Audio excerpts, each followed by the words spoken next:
And let's just open up with a word of prayer. Heavenly Father, we just thank you, Lord, for this day. Thank you for this opportunity. Thank you for your grace and your mercy. We thank you for Miss Trish. Only Trish can put love into food like she does. Bless the food, sanctify it, be nurtured for our bodies. We just thank you for this opportunity to stand before your people. We just ask that you just speak to us and speak through it. Just allow me to share something that would encourage someone's heart, their mind, and their body on today.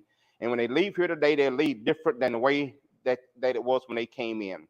We just want to thank you in advance, and we appreciate you, and we love you, and we give you glory, honor, and praise in Jesus' name. Amen. Amen. Thank you guys for coming out this morning. I know some of you are eating, but if you will do this with me, close your eyes for a second. Think back 5 years. Oh, yeah, okay, that's good. That's not so good. That's all right. Go back now 10 years. And as you're traveling back, think of the highs and the lows, the goods and the bads, the ins and the outs. Now, if you can think even further, go back another 5 years, so 15 years back. Thank you. You may open your eyes now. What is the one thing that's consistent from now and 15 years ago?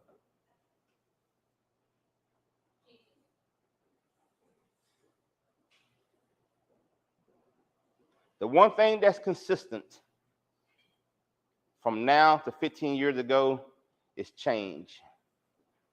5 years ago, believe it or not, I had hair. 10 years ago, believe it or not, well, let me go a little bit further back. 15 years ago, believe it or not, I was about 220. 5 years ago, I was changing careers.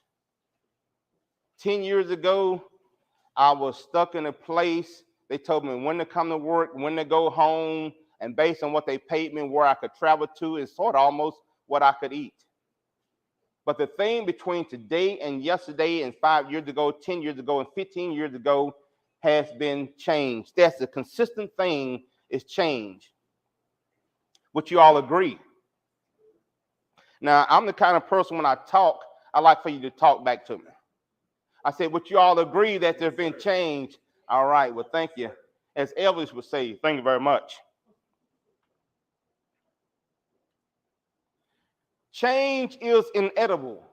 And I had to practice on that a little bit. So I might not pronounce it right, but it's up there on the screen. You can pronounce it, you can read it. Change is going to happen, Whitney, whether you like it or not. Michelle, it's going to happen whether you agree with it or not. It's going to happen either at the right time or the wrong time.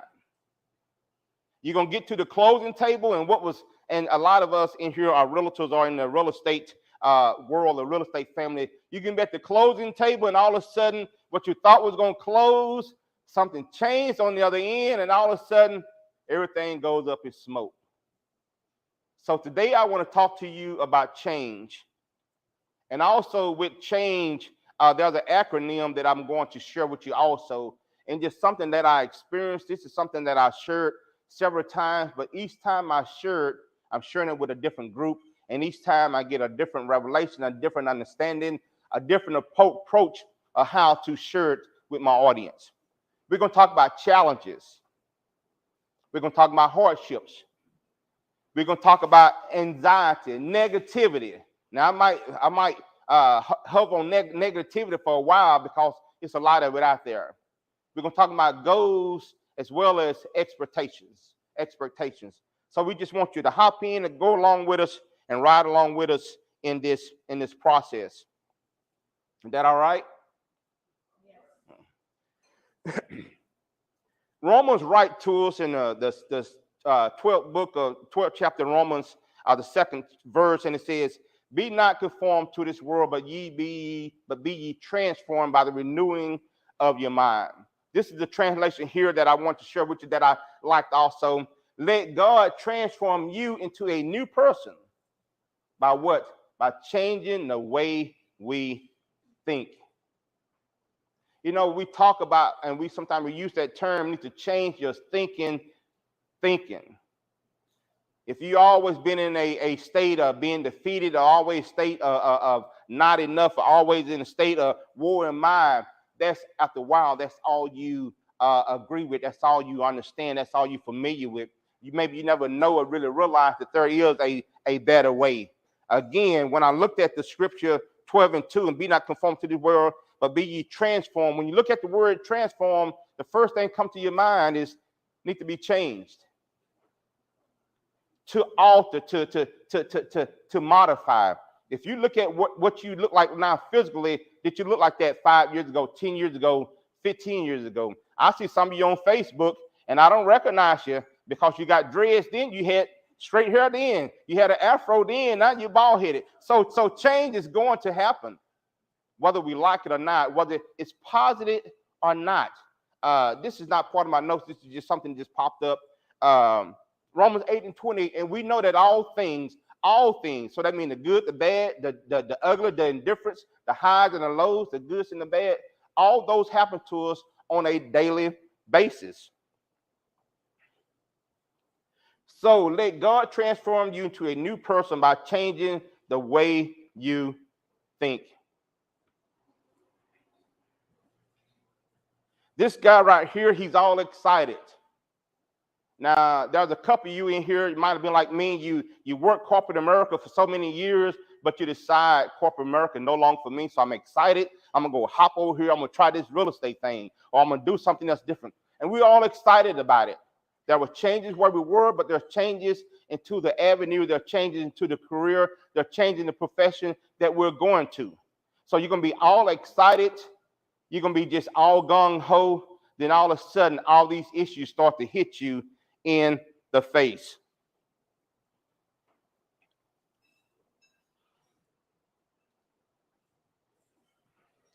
Change. I decided to leave that corporate America medical profession job after 30 or so years. They told me when to come to work. They told me when to go home. Matter of fact, the thing about it is, they told me what I was worth based on what they paid me. It doesn't matter about your degree. It doesn't matter about your year of experience. The thing about it is, we apply for it. We sign our name on the dotted line, and they stamp it and say, you're worth $45,000. You're worth $50,000. You're worth $100,000 a year. That's all you're worth. And we put all our time and energy and focus into it. And we look up, we're not chiseled like we used to be. We don't run and walk like we used to be. Our hair is not like it used to be. So you decide you're going to move over, you're going to make that change. Life's greatest challenges lies within us.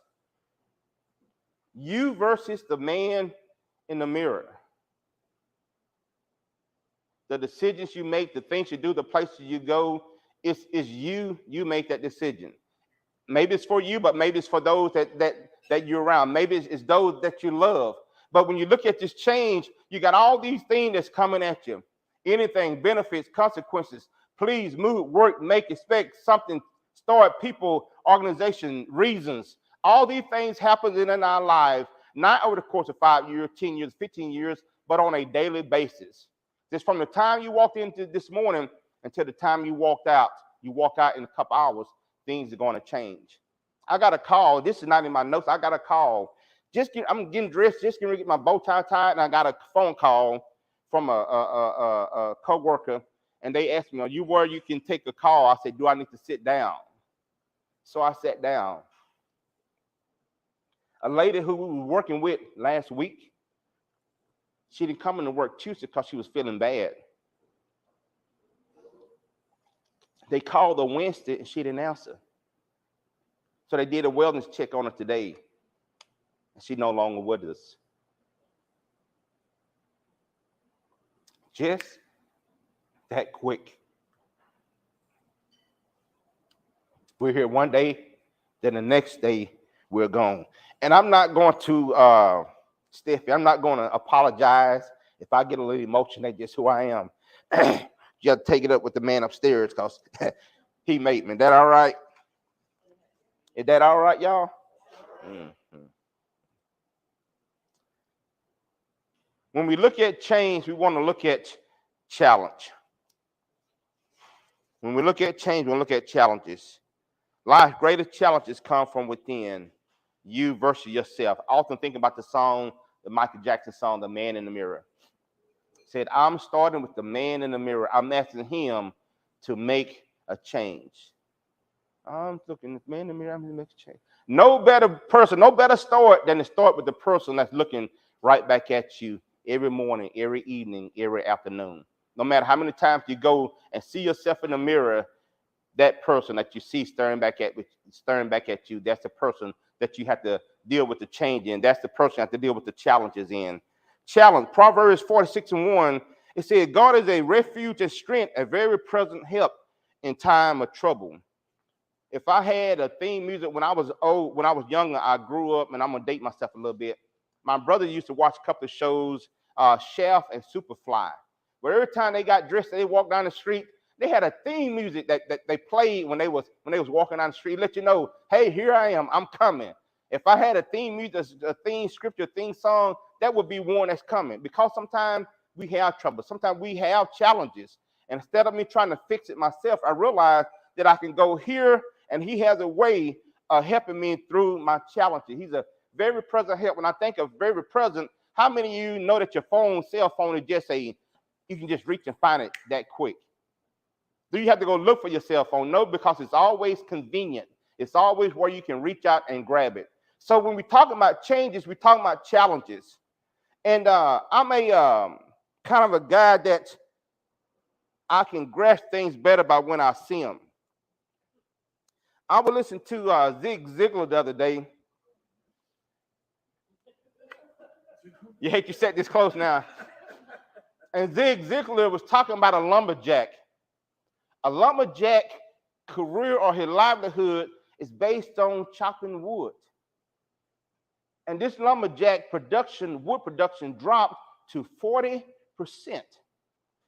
That's more than half. So you ask the question, why did his wood production stop? Why did it drop? The most important thing that a lumberjack uses is his axe. He failed to sharpen his axe. What is the axe in your life that you're failing to sharpen? As realtors, are we making the phone calls? Are we following up? The Bible talks about if you don't have any friends, in order to have friends, you must first do what? You must show yourself to be friendly. Nobody want to friend you every time they look up, you got a long face. Are you making those extra phone calls? Are you prospecting? Les Brown was saying at one time before he became a big speaker, he said he had the 3-foot rule. He would walk up down the malls.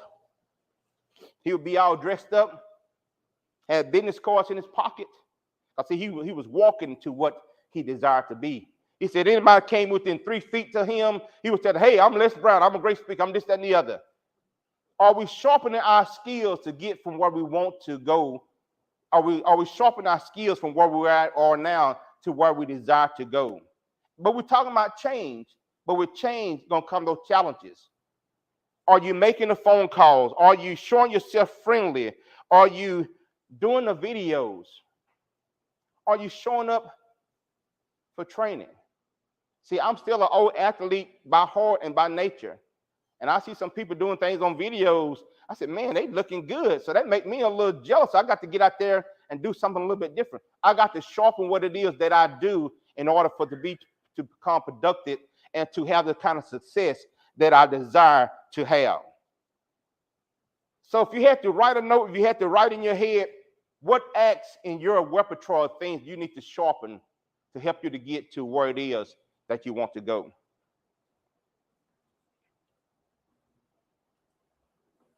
Life's greatest challenges come from within. That man in the mirror. Not only do we have challenges, but we have hardships. Who know what a hardship is? Y'all can talk back to me. Just go ahead. What's a hardship? Go ahead, Shay.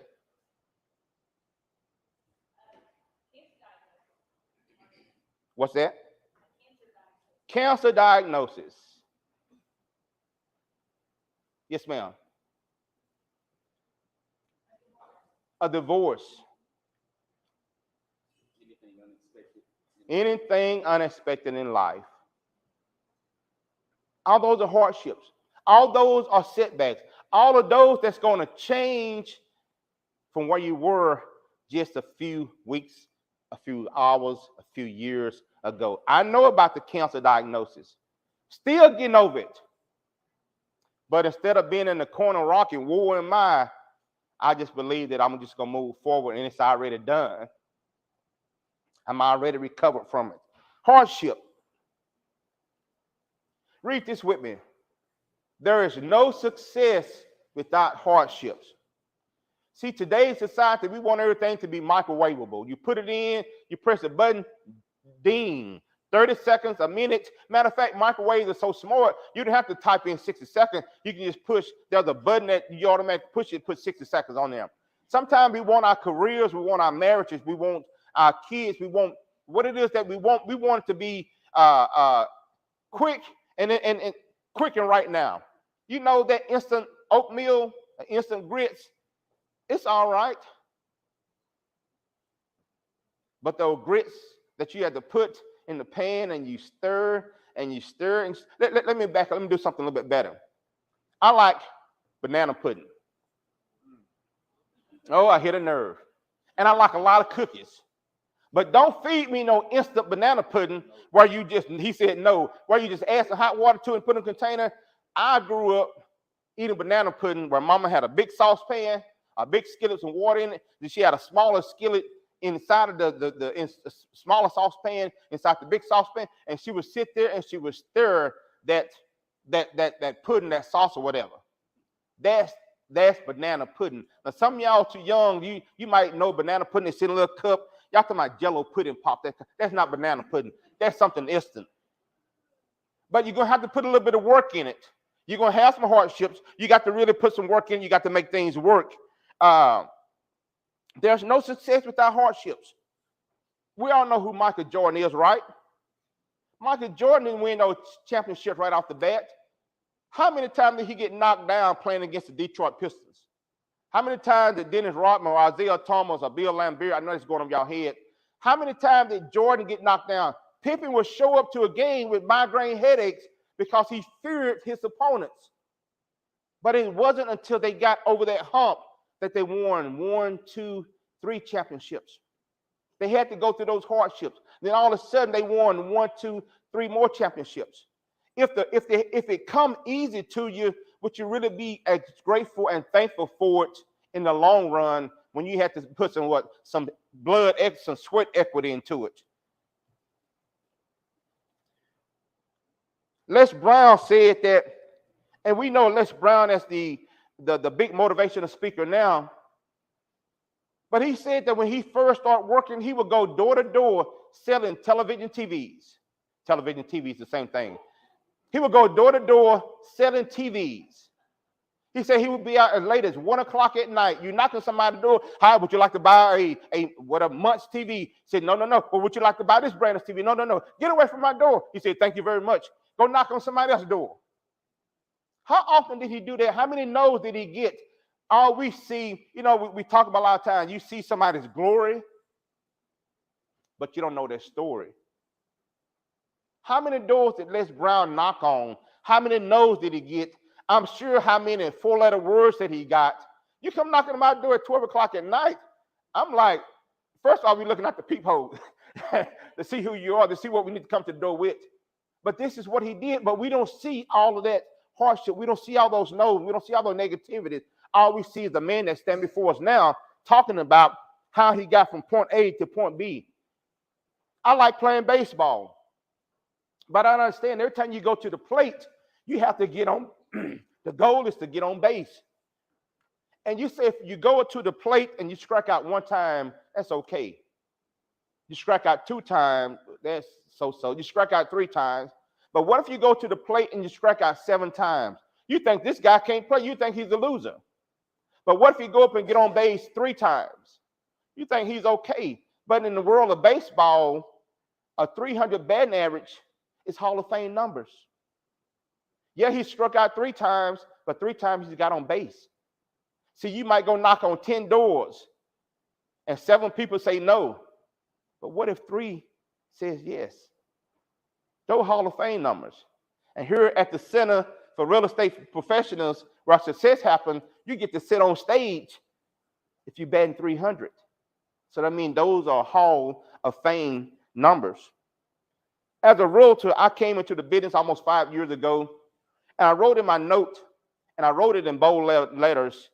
I called it COVID Realtors. We read something the other day where there was about 40,000 realtors didn't renew their license over the past year. 40,000 realtors.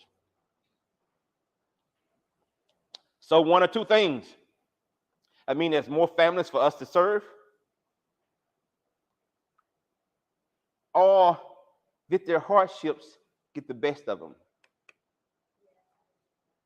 I thought I got an amen corner. Somebody said yes. I said, well, glory. But a few years ago, if you were living and breathing and you were licensed, you could sell a house to anybody because the interest rates were crazy and people just buy. You got 10 or 20, 15 offers on one house. That's how crazy it was. But everybody could sell a house then. But now some hardships are set in. The interest rates is going up. Things have changed a little bit. And now we used to use the term separate the men from the boys. And now it's not as easy to sell houses anymore as it was maybe 18 or 24 months ago. Hardships are set in. There's no success without hardships.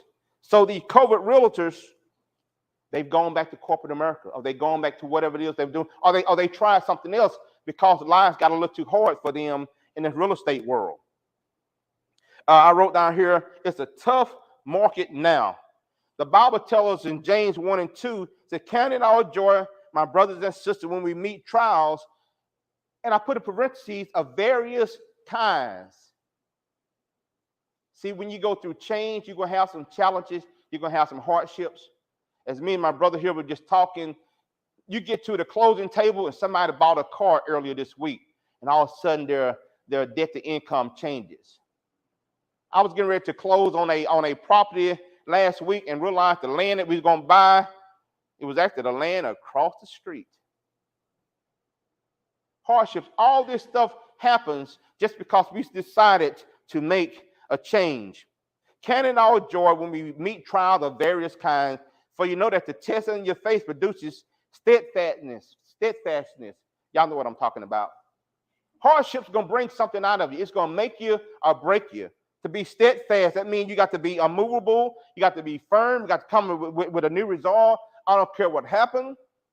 The old folks say, you say, come hell or high water, I'm going to do this. I'm not going to stand, I'm not going to move.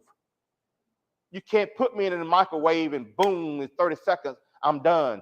Put me in the oven at 350 for 30 minutes until it starts to bubble around the side, until it starts to get brown on top. I mean, it's going to take a little bit longer. There's a process. There's some heating that's going to have to take process. That's going to have to happen.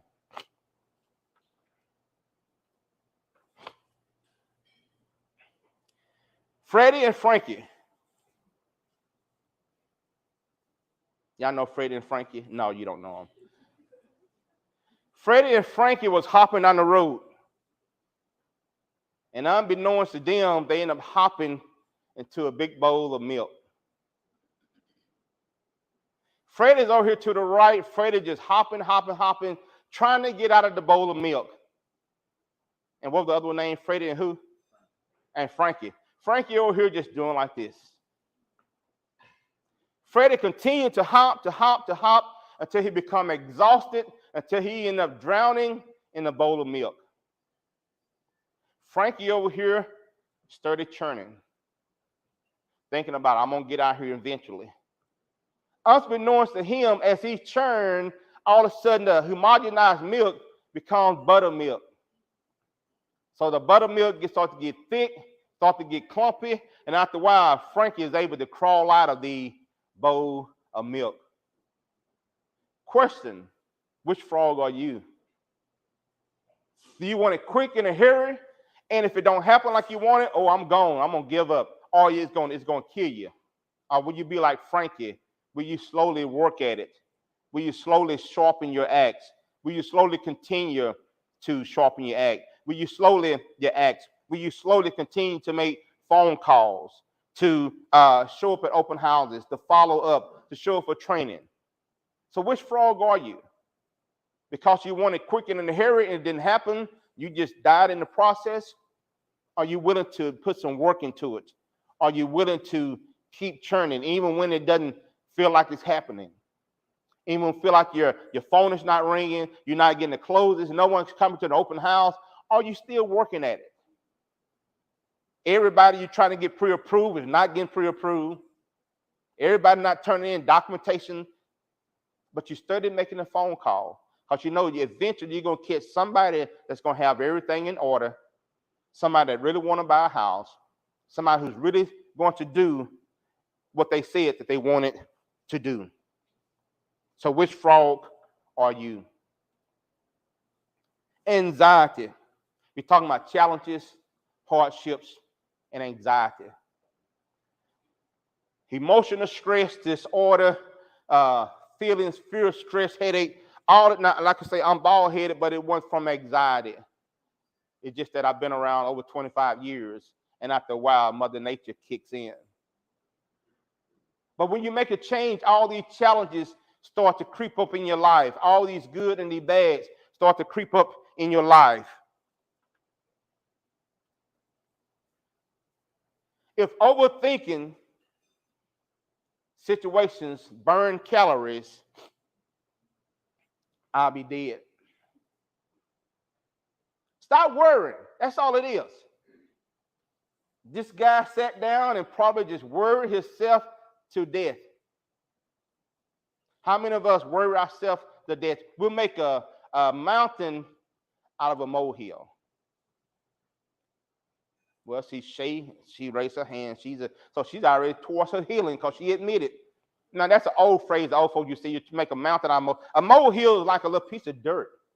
Running through the yard, you kick the molehill and you scatter the dirt everywhere. But think the difference between a molehill and what a mountain look like. That's a lot of stress. That's a lot of worry. That's a lot of anxiety. That's a lot of things that you taking on, but you don't necessarily have to. Overthinking situations burn calories. I'll be dead. Stop worrying. I wrote down here also teammate. There's a young lady who's sitting in the audience now. She asked me the other day. Said, I don't know if she called me Mr. Allen or Michael. Now, Mr. Allen is my daddy. I'm Michael. Y'all, that was a joke. You're supposed to be laughing. But anyway, she said, I got my first listing appointment. She had all documentation, but she was nervous. So we pulled up a chair maybe 30 minutes or so later. We was done, and she went and she got her closing. And you know, sometimes in teamwork and commission work and network sales, sometimes you have people connected to you where you're compensated for pointing to them. Well, there's no connection between us. She had a question, she had a concern, and we sat down, and she was all excited because she got the information she needed, the confidence that she needed to go on her listing appointment. I wrote down here also, ask for help. Ask for help. There's no such thing as a dumb question. The dumb part about it is when you don't ask. I said, ask Kim, ask Cindy, ask me, ask anybody that you're working around. Say, hey, I got this situation. I call some lenders. I got several of them on speed dial. Hey, what were you saying the other day? Can you repeat that to me? Because sometimes you can hear it the first time and you hear it, but it goes over here. But you hear the second time, oh, that made sense. Ask for help. I'm guilty of it too. I had a situation, and I called Cindy about it. And I'm gonna add this in too. This here I'm gonna add in too. It's free. As I was talking to Cindy about the situation and how to handle it, I said something. She said, "Well, don't say that. That sounds too much like a salesperson." And you know, it ticked me off a little bit. Now stay with me.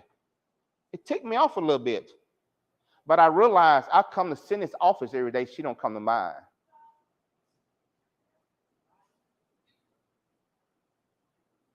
Y'all get that? I come to her office. She's handled more situations, more ups and downs than I had. So when I thought about it, I said, you know what? They make a lot of sense. And you know what? We got the situation rectified. Because based on my experience, this is how I thought I should handle it. But then I realized that wasn't going to work. So I asked somebody that was a little bit more experienced. And she said it so easy, so smooth. That might be what made me so mad, because she didn't stress about it. And here I am, I done missed a couple of days, staying up late, making some phone calls. I'm like, how can I figure this out? And I just called her up, and she had a solution for it.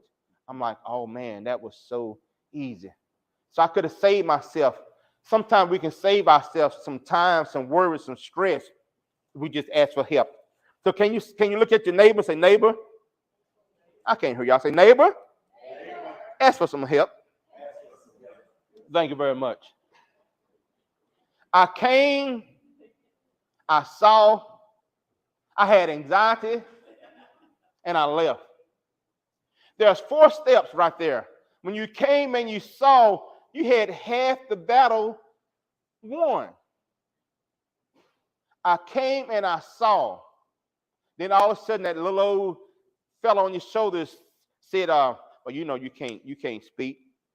You have see, there you go, a speech impediment. You know, you can't speak, you're not educated enough. You know, you can't speak, you hadn't been in real estate. No, you know, you can't speak, you hadn't made over $1 million yet. And sometimes we'll go into a situation, and just because we're new, or maybe because you feel like the clients is sort of out of your price point, all of a sudden you start to discredit yourself. Remember, you're the licensed professional. I didn't say you're the realtor. I said you're the licensed professional. You have to know who you are. I came, I saw, I conquered, and we won. Just a matter of a mindset. But you want to make the change. So we're going to deal with challenges. We're going to deal with hardships. We're going to deal with our own worry and anxiety. When you go to the Old Testament, we all know about David and Goliath. Had you thought about something I heard in Bible study last night, and she said, well, you know the story. In case you don't know the story, Goliath was considered a giant. David, little old shepherd boy. And they met up. And what I like about it, David didn't say, oh man, I don't know about that. But David said, well, where is he? All of a sudden, David looking for him. David and the man up. Where is this Philistine?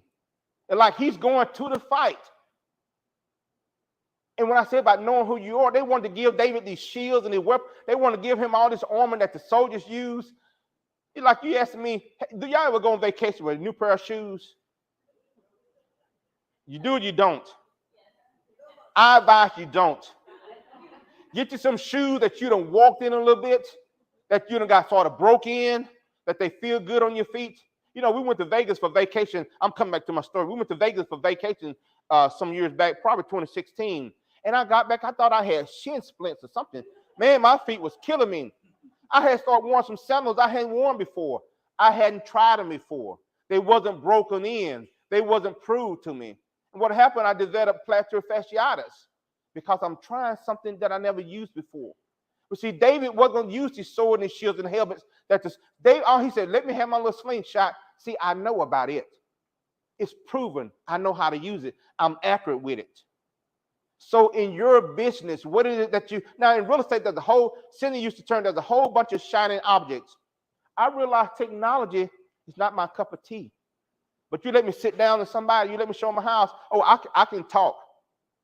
But it's just not talking. I'm gonna show you the cracks, the unevenness, the foundation issue, because that's my comfort zone.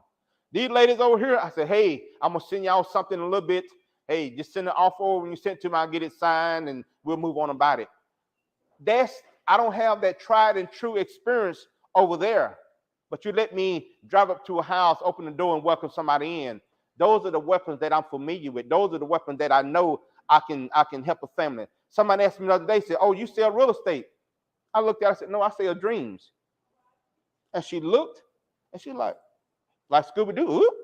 I said, yeah, I offer and sell dreams. Buying a home is a dream. It shouldn't be a nightmare.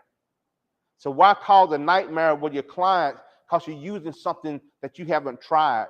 You're using something that you haven't perfected. So we have to be like David. But like David, we all have our Goliaths. It's again going back to the lumberjack. All he had to do was just sharpen his axe.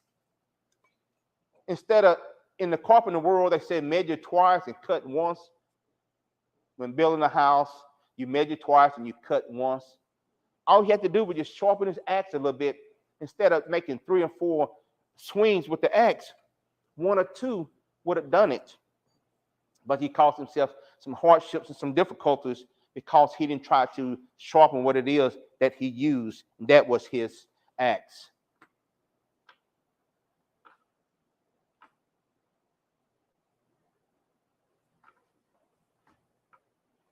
I'm a mouse guy, so y'all just have to bear with me. Negativity. What is negativity?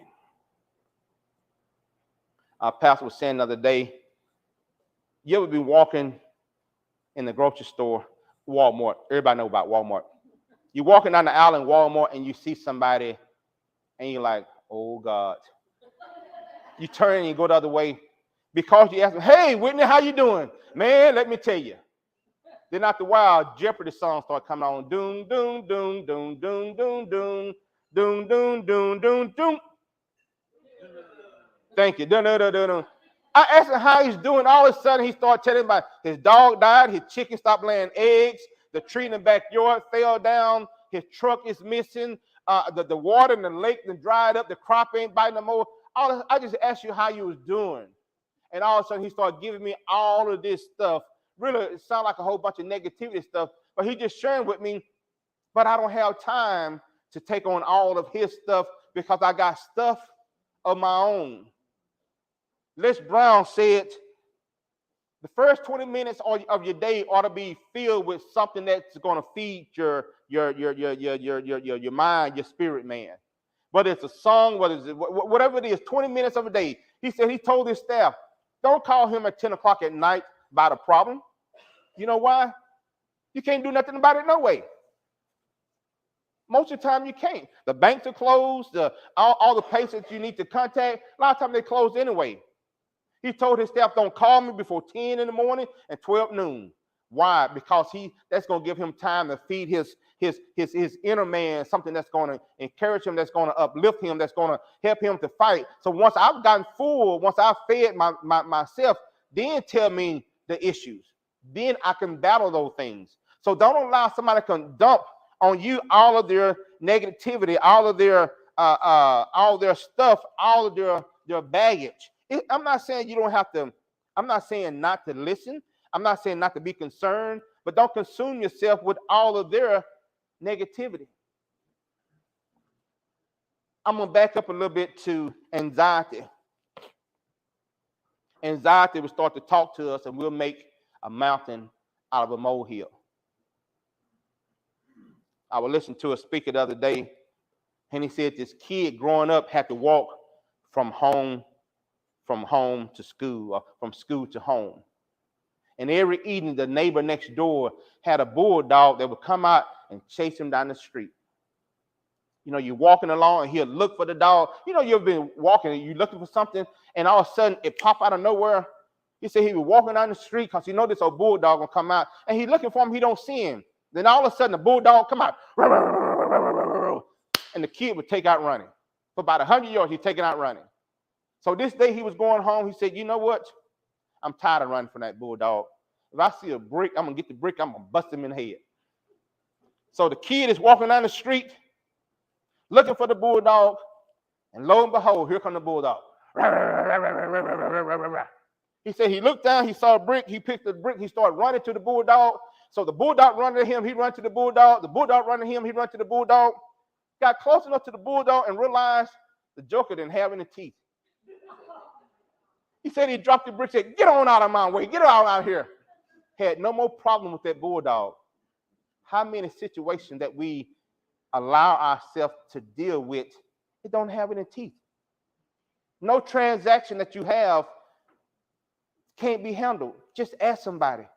Don't give it teeth. Don't make it look like Bigfoot. Don't make it look like Sasquatch. Don't make it so big that it can't be handled.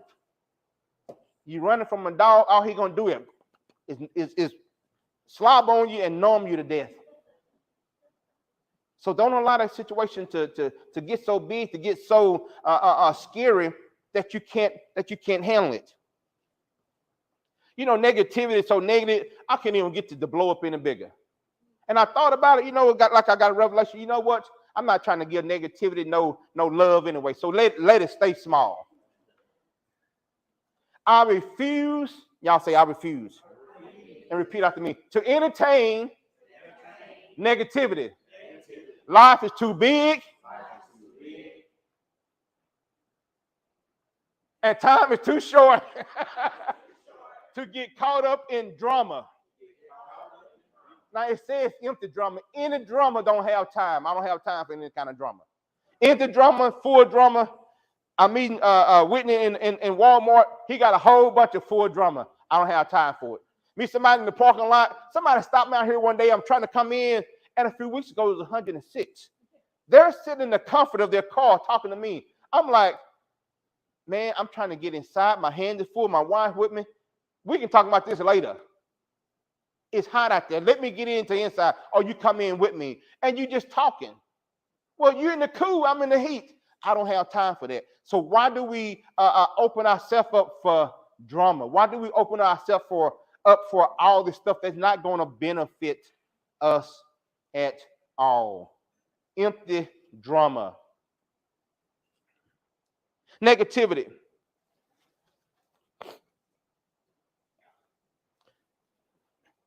Old folks used to say birds of a feather flock together. Monkey see, monkey do. You lay down with dogs, you get up with fleas. This is one that's positive. I see at the top because the bottom too crowded. You hang out with chickens, you walk around every day just cluck, cluck, cluck, cluck, cluck, cluck, cluck, cluck, and you're looking down. Then buzzards flock together. And I thought about those three birds the other day, the chickens, the buzzards, and eagles. Chickens are always in a group doing the same thing. Buzzards flock in a group. They sit high, they roost high, but then they fly down to get their food. When the last time you saw a flock of eagles? You don't. Because they fly solo. They hang by themselves. So I guess my question to you now is, which bird are you?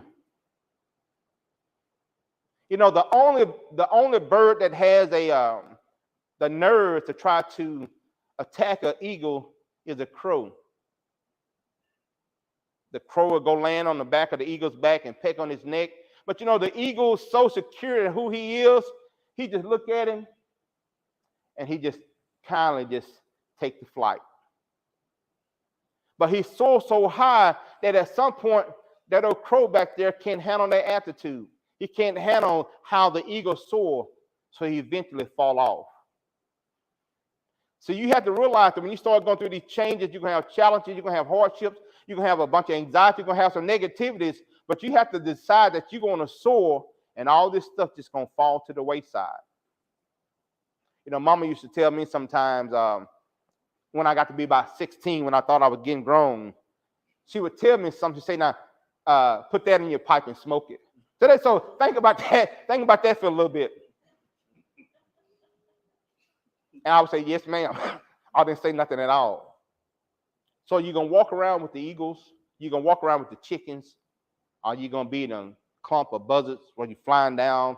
Are you going to be that solo eagle and soar and fly and rule by yourself? Negativity. And I thought about this and I said, Lord, what is one of the most negative thoughts that I came up with? Now, y'all, I talked to God like this. I said, Lord, those folks, they was negative. And somebody said, well, where's he going? Well, thank you for asking. Moses leading the children of Israel out of Egyptian bondage. And I wrote myself a few notes. Go back and read Exodus, those books, those chapters. So I'm not going to try to preach to you. Just read it for whatever translation, get understanding for yourself. But if I seen all the miracles, if I seen all the wonders, if I seen all the plagues, if I seen a pillar of fire at night and clouds by day, if I seen a Red Sea part and we're able to walk across, you would think I'll be all in. Yes or no? I think I would be all in. You don't have to prove to me. You don't have to convince me. I'm sold. I'm won over. But then there was 12 people who were sent out to do a job. Go over here and check it out and come back and tell us what you find. But because of anxiety and negativity set in, about 80% of them, 10 out of the 12 would say, you know what? Man, those folks, they big. They huge. They powerful. We look like little old grasshoppers to them. But two of the fellows came back and said, you know what? We should go up and take the land, for we can certainly do it. Now, 80% of the people are negative. But the other 20%, like, head them up, move them out, rolling. So where are you going to fit in? I've seen everything that he's done. Somebody asked a business partner of mine, and don't get me wrong, you can go and do what you want. I have to go somewhere I feel led. Somebody asked me, why did I come to the property shop? Cindy showed us our first house 31 years ago. I remember the other little shop. Now I see this. I'm a Dallas Cowboy fan. Have been for that I can remember 50 years. I remember the Cotton Bowl.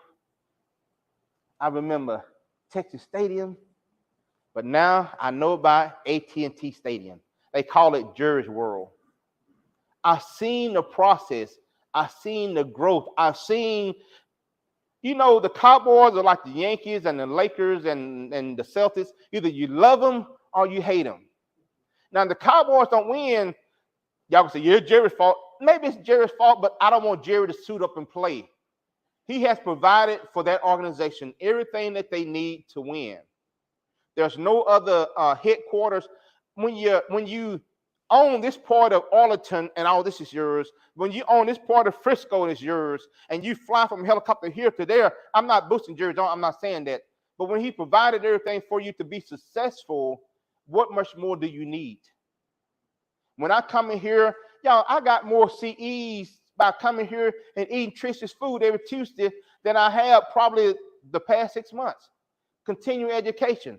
I come in here, sit in an air conditioner, eat some sliders, eat some taco bowls, eat some rice bowls, eat some what's that soup, that stew with the potatoes on top of it? Shepherd's pie. Y'all see I like to eat. So she's provided an environment for us here to be successful. And somebody asked me why I didn't go somewhere else. I've seen the track record, so that's why I'm here.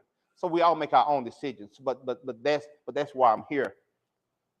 But back to negativity, if I've seen all the miracles, all the wonders, the part in the Red Sea, all the plagues, and you tell me to go and check out the land, and I say we can't do it, I'm sorry. I bought in. I believe that we're able to conquer it. You talking about land flowing with milk and honey? How many of y'all bought in grapes lately? Purple or red grapes, it don't matter, green grapes. Did the grapes look like that at Brooks or Walmart or Super Warrens? Your grapes didn't look like that, did they? So you tell me to go check out a land, and this is what a bunch of the grapes look like in the promised land. But I said, well, we can't go do it. We're not deserving. Oh, I'm scared we're just grasshoppers. You've been in captivity for over 400 years, And God is going to lead you out, and you see him do all the miracles and wonders, but because of you think that you're not able, you're not qualified, you leave this opportunity behind you. Just food for thought. Stop believing negative reports. This is Pareto's, P-A-R-E-T-O, how you pronounce that? P-A-R-E-T-O. The 80-20 rule, the 80-20 principle. Pareto. This is Pareto's principle. 80-20. Out of 100%, 2, 4, 6, 8, 10, 12, 14, 16. There's about 20 people in the room. About 20% of us will use something that I shared today, tomorrow, next week, or week after. Other 80% forget all about it.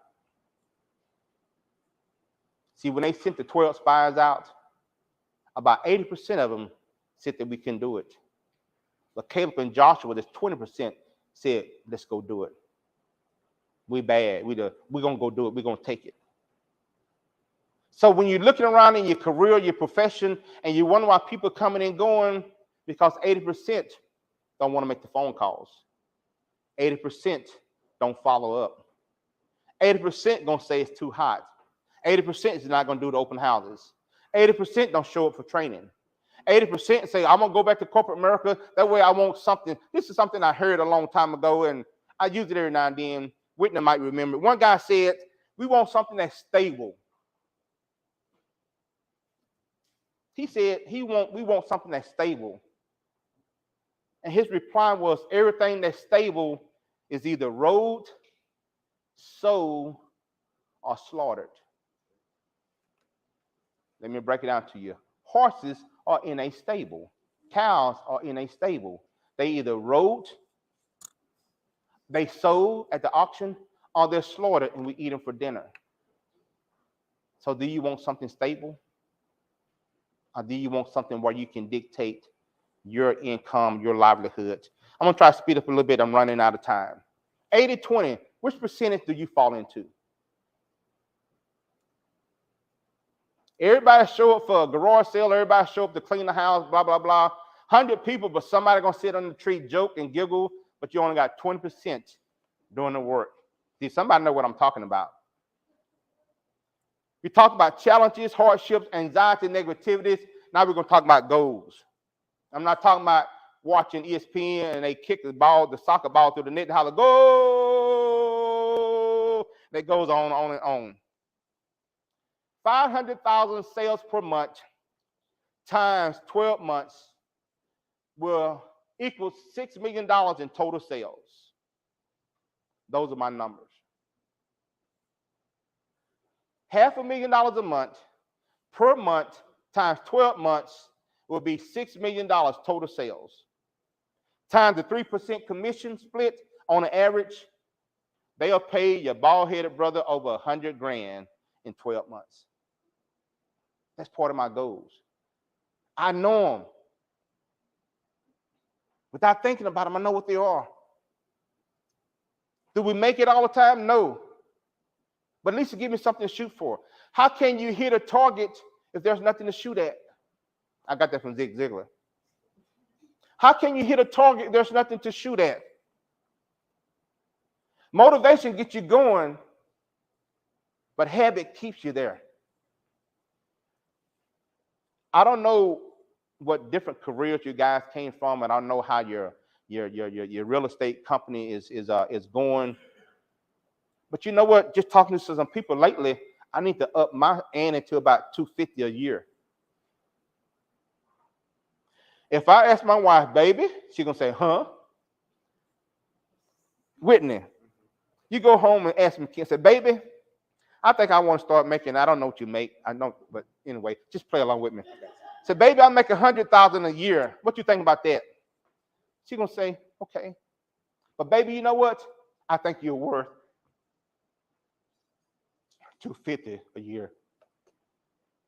Are you gonna have a problem convincing your wife to make those phone calls, to do what you need to do to earn $250,000 a year? You're not going to have any problem convincing her to let you do it. As Kilton was saying, the kids said, Daddy, you always on the phone. He got little kids. My kids are 20 and above. One is back there now. We be on vacation. Daddy, you always on the phone. You know what I tell them? Well, how you think we got here? So my goal is motivation. I don't need any motivation to do what I do, but to do it over and over and over and over and over is going to get me to where I want to go. So what if your goal is to shoot for the moon and you miss it? You're still going to land among the stars. So you're still higher up than you were beforehand. Positive thinking will let you do everything better than negative thinking will. Think about a guy who's walking down the street and whoa, am I, he's all like this. Man, you know, the crow, the eagle didn't fly this week. My old dog is sick and my truck won't start. You can see his whole life in his movement. But what about the guy who just got some new bullies or something, or his dog just got some new puppy, he just got a new GMC 2500? That joker walking down the street, he's popping, he's blocking, he's just so excited because everything is doing good. He says, know that everything's going to work out for him. All of a sudden, your countenance is the word I defined a few years ago. I was doing some studying, and I just used it for different leaders in the Bible. So countenance sounds good. You think about people that's president and leaders, they have a countenance about them when they walk into the room because they look like they ought to be in leadership. Y'all get that on the way home. But all of a sudden, positive thinking allows you to address your issues, allow you to address everything that you're going to at a different state of mind. Motivation gets you going, habits keep you there. Positive thinking will let you do everything better than negative thinking will. As we come to a close, expectations. The football season just started. There are 32 professional teams in the NFL.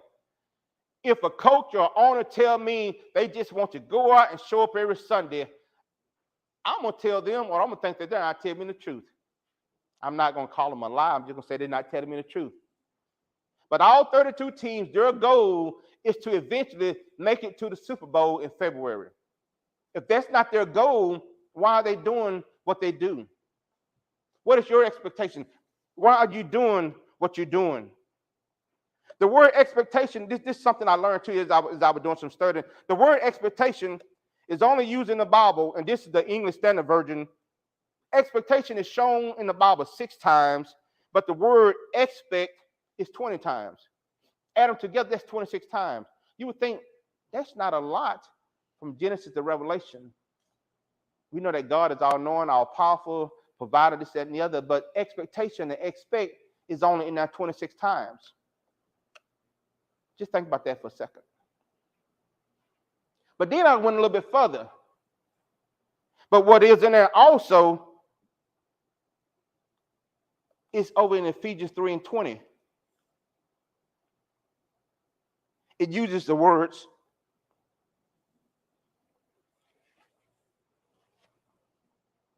exceedingly.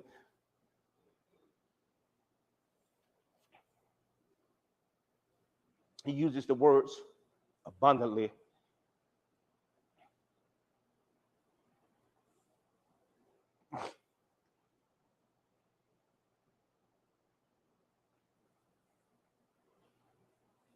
It uses the words above all. Exceedingly and abundantly and above all. To me, that carries more weight than 26 times of expectation and expect. So you let me have the exceedingly. You let me have the abundantly. You let me have the above all. Malachi 3:10 says, bring. Then it says, prove me, that like try me, in other words. Then it says, if I will not open up the windows of heaven. Now, I've seen some big houses around here and some big windows, but I bet you ain't none of them the size of the windows in heaven. So if God going to open up a window of heaven and pull me out a blessing, that's still going to be bigger, more, and greater than 26 times that expect and expectation is in the word. So all of a sudden, I choose to not limit myself to 26 opportunities. I want to do something greater. Philippians 4:19, and he shall supply 1, 2, 3, or 4, some, or maybe these are those, but it says all. And how many of us know that we have more than just 26 or more than just 26 things that we need? So my expectation is greater than expectation. It's greater than the 26 things that that according to the scripture that is there. So I want the exceedingly and abundantly and above all, I want the windows of heaven. I want to be poured out a room that I won't have enough to receive. Philippians 4:19, he'll supply all my needs according to his riches. Now, you know, your money if you put in the bank is covered up to $500,000 with the FDIC. It's covered up to X amount of money. But all the gold and the silver, the cattle on 1,000 hills, all of that, if I have access to that, that's what I expect. That's where my expectation is. And as I get ready to come to a close, I was talking to a couple people. I'm going to get too deep because I don't want to, they might be watching this. They told me don't burn myself out doing real estate. Steffi, I burnt myself out doing corporate America. Went to school, got a degree, started working. And I might have shared this a little bit in conversation with y'all. Based on what they paid me, I was limited on where I want to live. I was limited on where I want to go. I was limited on what I want to drive, this, that, and the other, blah, blah, blah, blah, blah, blah. And at the time, they were sending people home. Now, you know, pink is all right. My girls wear pink all the time. I wear a pink shirt. I understand pink. But I don't want pink in my mailbox telling me they don't need me anymore after 30-some years of service. So when the opportunity to write and the opportunity to present itself, I fired my job. I left on my own terms. I left when I felt like he said it was okay to leave. Have there been some challenges? Have there been some hardships? Have there been some anxiety, negativity, goals? But my expectations is still at a certain level. Why?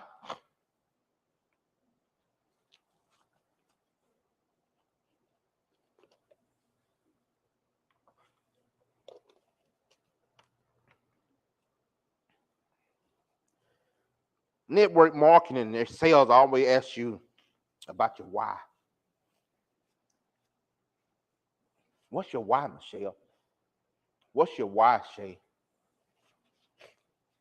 Sarah, Laura, what's your why? Amanda Joe Powell, what's your why? When my girls said they want to go to Greece on the next vacation, family vacation, guess what? I'm trying to figure out how to go to Greece. I ain't talking about Crisco and peanut oil and vegetable oil. I'm talking about the country. Greece. That right, Greece? So when they ask me, when they talk about, Daddy, you always on the phone. That's why. I can't get burnt out because they don't want me to get burnt out. Their expectation of me is to go win. A, B, and C, not in that order. That's the initials of their name. Ariel, Bailey, and Chelsea. Their expectations of me when I come up here, Daddy, where we going on our next vacation? You know, I used to buy the Barbie dolls, and we used to buy, we were like all those other foolish folks running to Walmart at 10:30 at night, wait for the 6 o'clock doors open to get the little old Jeeps. Now their expectation is, Daddy, I saw this car. Daddy, I really want a Camaro. You know, my car I got in this, Daddy, I really want a Camaro. In the back of my head, if we walked up to a dealership and there was a Camaro, her expectation would be, Daddy's going to buy me this car.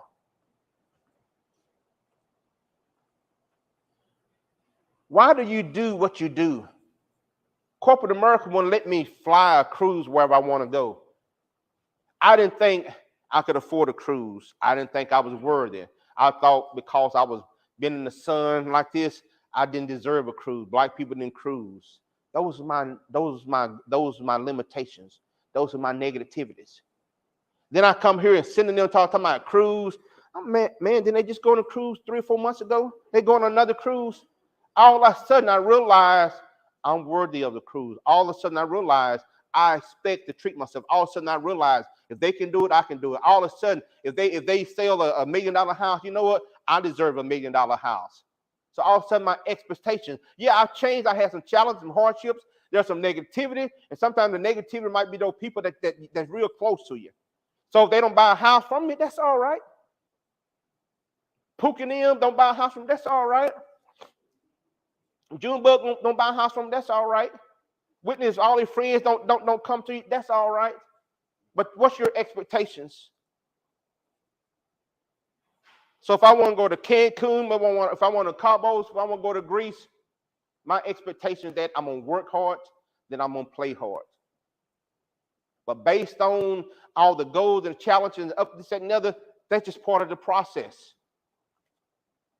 Because I wake up every morning expecting to win.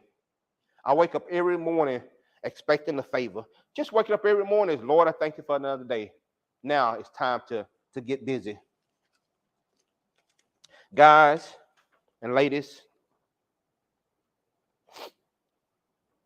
I am Michael Allen.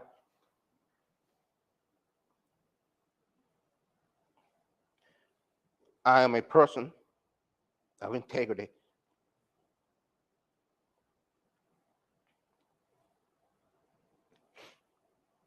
With the faith and the wisdom to know what I should do and courage and convictions to follow through. I have the vision to manage myself and to lead others. I am authoritative.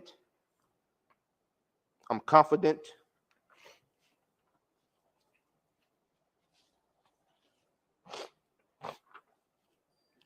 I'm authoritative. I'm confident. I'm humbly grateful for the opportunity that life offers me. I am fair. I'm flexible. I'm resourceful. I'm creative. I'm knowledgeable. I'm decisive. I'm an extra miler with a caregiver spirit who communicate well with others. I am consistent. I'm a pragmatic teacher with character and a finely tuned sense of humor. I am an honorable person, and I balance my personal life, my family, and business life. And I have a passion for being, doing, and learning more today so I can be, do, and have more tomorrow. I'm willing to do today that others won't so I can have tomorrow what others don't. I'm Michael. I'm the bow tie guy. I work at the property shop. We're brokered by eXp Realty. We're housed at the Center for Success. We're housed at the Center for Real Estate Professionals because success starts here. I thank you guys for coming. And as always, I thank you for watching. Thank you and God bless you.